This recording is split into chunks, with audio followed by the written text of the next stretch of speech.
Hello po, magandang umaga sa ating lahat. Araw ng Friday. Ayan, gagawa na naman ng kasama ko ng sweet.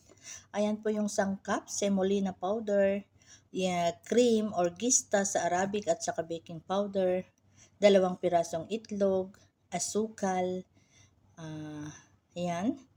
Tapos, inuna niyang binit yung itlog. Yan, hinalo-halo niya muna. Tapos, nilagyan niya ng cream. Isang pack po, isang lata na maliit. Ayan, syempre haluin ulit para maganda ang pagka-mix ng mga sangkap. Tapos yan, nag-measure ng semolina powder. 1/2 cup po, yung cup na yon. Ganun din po yung coconut powder. 1/2 din po. Yan, coconut powder po yan. Bale, parehas po ang measure ng semolina at saka coconut powder. Yan, 1/2 po. Ayan, syempre, dahan-dahan sa paghalo para hindi tumalsik yung powder sa mukha o ano pa man. Kaya halu-haluin yan hanggang mahalo yung mix. Tapos nilagyan niya ng 1 kutsaritang baking powder. Pagkayari niyan, hinalo ulit. Tapos nilagyan niya ng 1 cup na cooking oil. Ayan po. Dahan-dahan lang sa paghalo. Ganun na naman para ma-mix mabuti at hindi tumalsik yung mantika. Pag okay na, ayan, medyo bilisan na ang paghalo.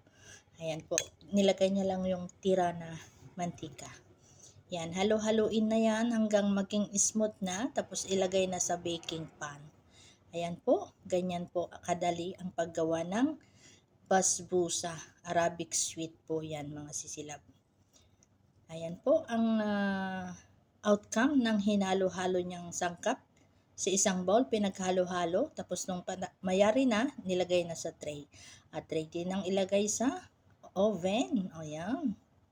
So, ibibake lang po o ibebake lang po ng 20 to 25 minutes.